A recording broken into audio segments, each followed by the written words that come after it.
Hello. Hello. This is a crash course on the flute because I have decided, totally not influenced by any real life events. So getting a consistent sound is the first thing I'm going to do.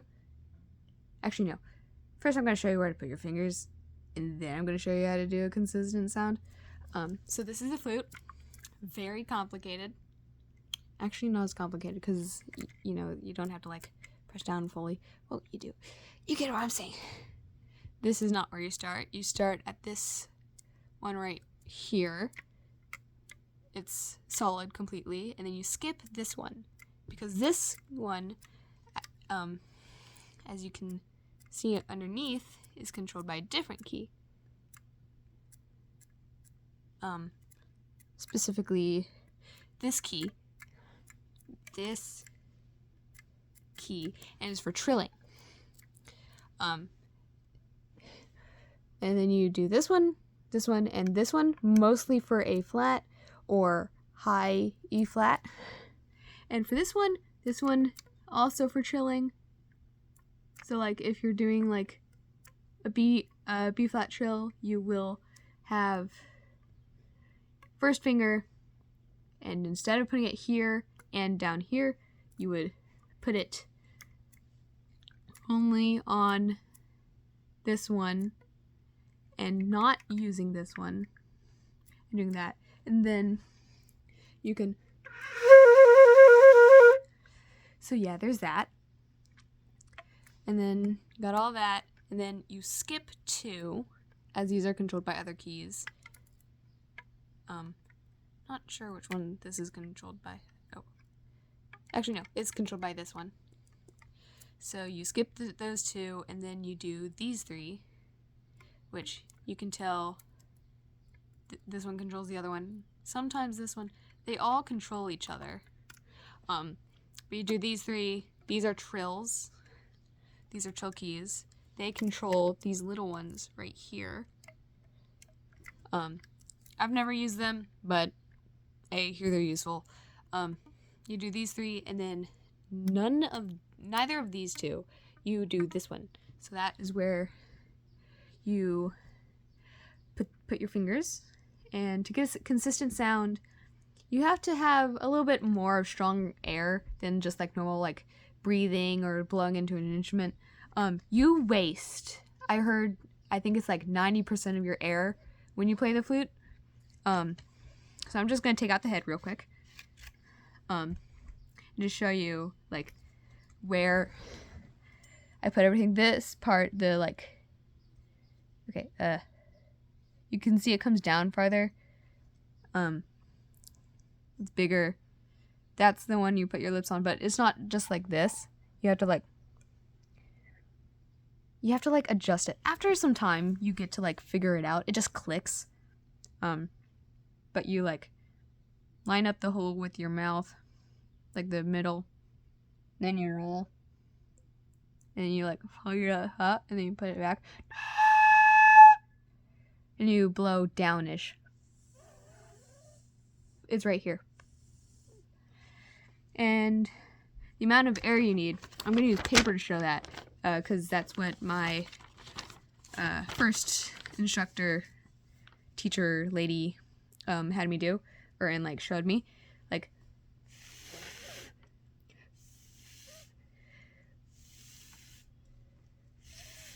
that much air. Which like, I know some people when they start, they only do like, they'll do only like that much air, which isn't enough. You need a lot of air. So like breathe in a lot before you play. Like you have to hear the air, you know?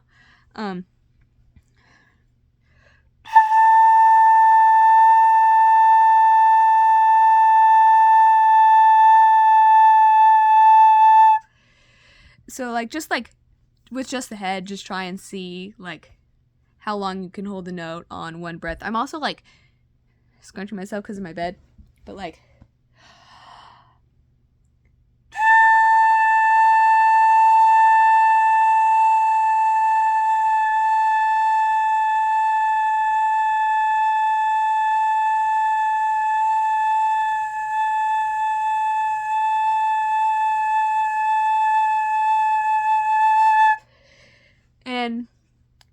obviously, you can hear I faltered a little bit at the end, but thankfully in most music, every 2 measures you get to breathe in, but don't breathe in with your nose. You have to like, just like get as much air in as quickly as possible. If you have a microphone, try and be quiet, but otherwise just go ahead and be loud with it. 'Cause, you know, oxygen is nice, and it's especially nice when you have to play a flute. So I'm gonna put it back in with the rest of everything.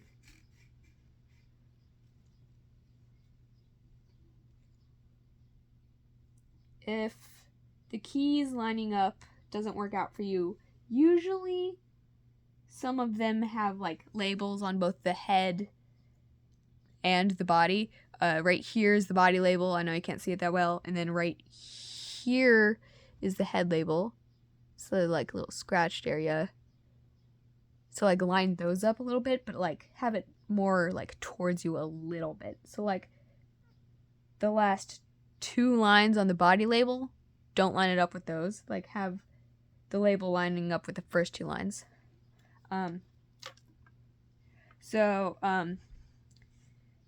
Once you're able to do that, don't try playing a consistent note while it's attached until you learn some fingerings. The first note I learned, I think, was an F, because flutes like Fs. They do not like B flat. Clarinets like them better, but I don't know. So F, to finger an F, you do thumb, first, second, third, and then first, pinky.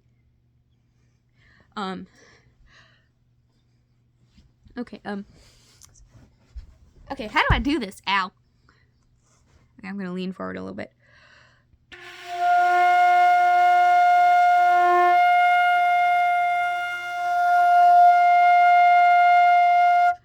So, like, yeah, that's how you sustain a note. I think when a flute is just by itself, it plays a C. Like, the flute head is just by itself, it plays a C, which is just first finger and pinky. Your thumb is going to be really strong after you play flute for a couple years. Your thumb and also your pointer finger, because that's all that supports it. So, like, if I'm ever, like, throwing around the flute, don't worry that I'll drop it. I'm really good at holding on to it, especially after being in marching band for 2 years. But a C is first finger, pinky. Well, first finger on the first hand, and then second hand is just pinky.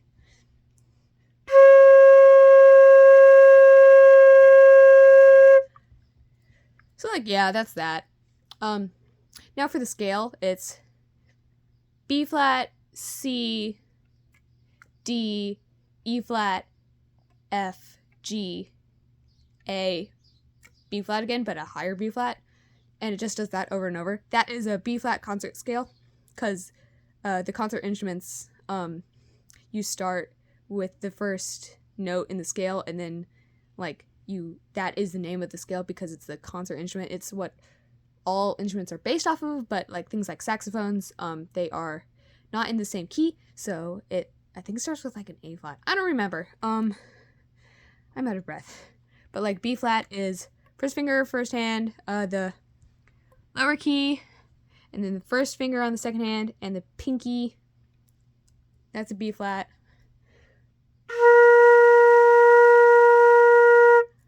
And then C, I already showed you, is just first finger, first hand, pinky, second hand.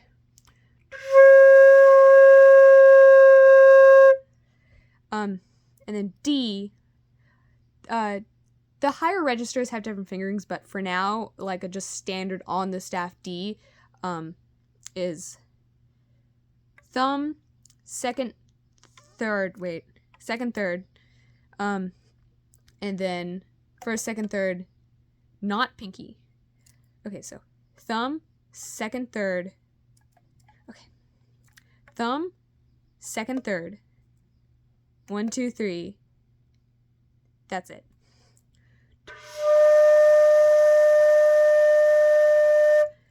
No, I did not check if my flute was in tune, so we're going off of vibes. And for an E flat, it's the complete same as D. It's just with the pinky.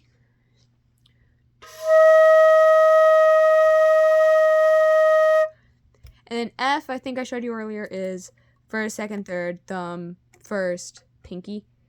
And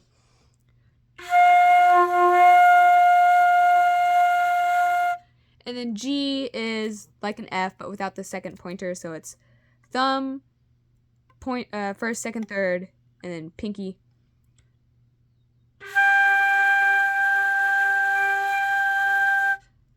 And then A, it's just removing another finger, so it's thumb, first, second, and then pinky.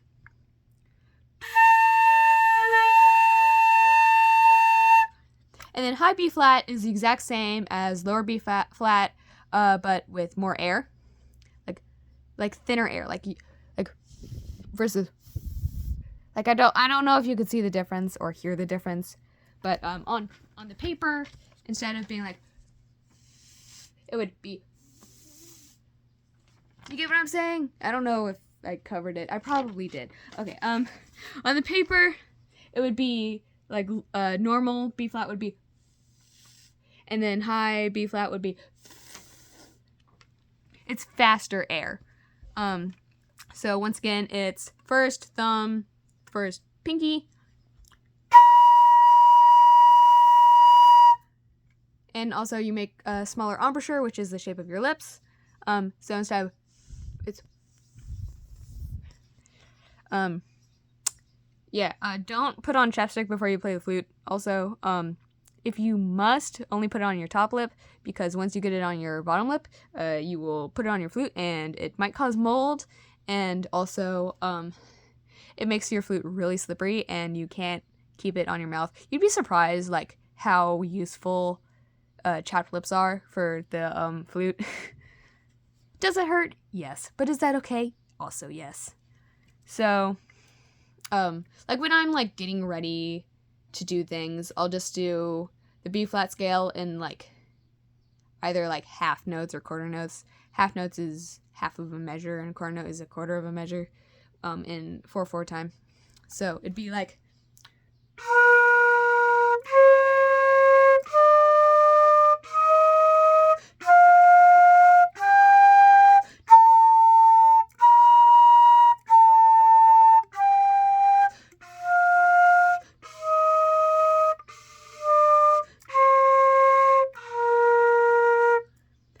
so yeah, that is a B flat scale. There are other scales, but I'm not gonna cover them in this video. But yeah, that is a crash course of the flute. Trills on music are gonna be like a note and a squiggly line after it. So like in a music I played last night, it was an A treble, or not treble. That's just the name of the staff. An A trill, which for that one I was told to trill between A and A flat, which A flat is like a G but with the pinky. So it'd be like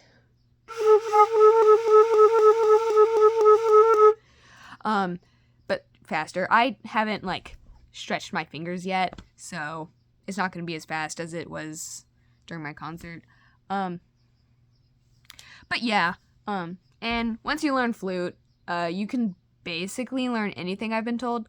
Like I'm learning the oboe right now, and it's easier because I've learned the flute.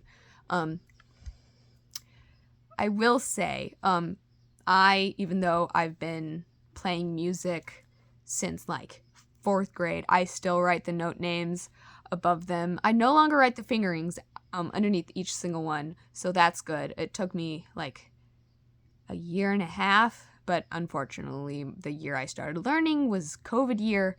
The year I started learning flute was COVID year. So it probably took a lot longer than it needed to be. Thankfully, my mom played flute when she was younger, so I didn't fall completely behind, but still not the same as like having like an actual teacher. I'm not the same as an actual teacher.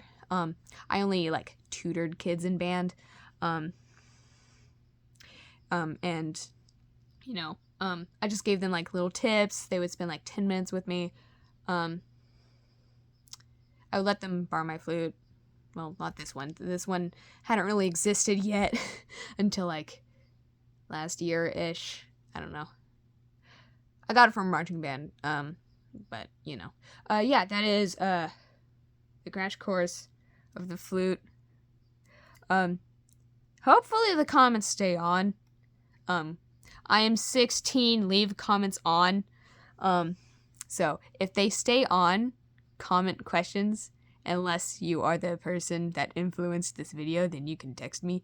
But like completely otherwise, just go ahead and like just comment. I will, if it's like something I can just type, I'll type it. If it's something that's easier to just show, I'll also I'll like, YouTube is cool now and you can like reply with video, especially on shorts. But like, yeah, and I'm not telling the person I made this video for that I'm making the video. And also, while we are here, I'm gonna show you how to take apart the flute, because some people just grab it by the keys and yank it out. Don't do that. That shortens the lifespan of your flute by like at least 10 years. And like, these things are metal, so they're made to last generations. I mean, sure, the cork you're gonna need to replace, but the metal itself lasts literally ages. So I was told like grab it at this part and also grab it here and like spin it. It's okay if you like put your finger on top of this little like up this part right here. It's not actually part of the keys. Well, like it kind of is. It's welded on. But you just grab it and you spin it. And then most of the time I have a rag that you like put through the flute to clean it. But this one didn't come with it, and I gave my other one to the person I gave my flute to, which is literally just a glasses wipe thing, which also has makeup on it. But like, yeah, you can use preferably microfiber. If you don't have microfiber, then just a thinner like fabric wipe thing. Don't use baby wipes. Do not throw your flute in a bathtub. Do not put it in the washer. I've been told other instruments can do that, but absolutely do not with the flute. When it rains, if you're playing outside, put it away immediately and then run inside and then open your case so it can dry properly, because of the cork and also the fact that flutes mold pretty easily. They just hold moisture inside pretty well. So just make sure it stays dry. You know, like if I were to wipe this down, I would wipe out the outside and then I would separate these two and then I would put it through this, and then this one, you put it around the stick, you stick it in and you turn it. Or like if you're like me and you don't have it, you just take it out, cover the mouth hole, and you just shake it like you're blessing people. Don't do it at people, because it is your spit. Yes, it's just moisture from the air, but it is your spit. So just don't do it at people. And to separate this part, you just grab here. Do not like lower these over it.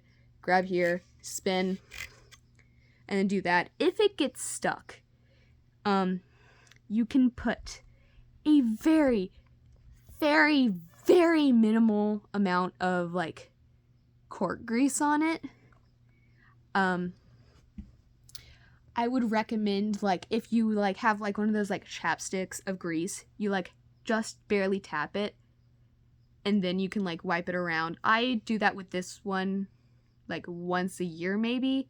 With the one I gave the other person, that one gets stuck a lot more easily because it's been used and abused. That one was my student flute, the one that I would give people.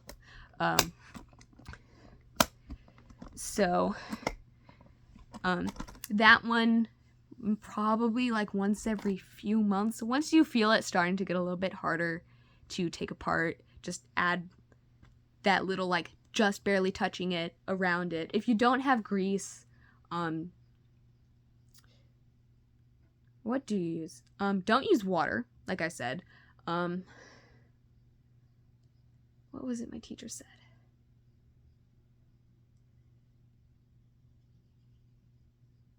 I think just get grease. Like, there is some specific, like, flute-specific greases out there. Don't use, like, cooking grease. That'll speed up the molded process. Yeah, that's so helpful. And don't use scented things.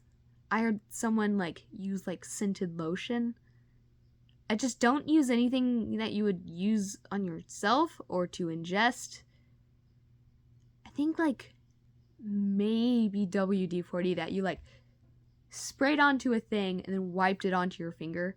Like, sprayed onto a rag, tap it on your finger, just the same as the, like, cork thing, and then wipe it off again and then put it on it, because WD-40 is a lot stronger at lubricating. But yeah, crash course, flute. Don't throw them downstairs. Bye.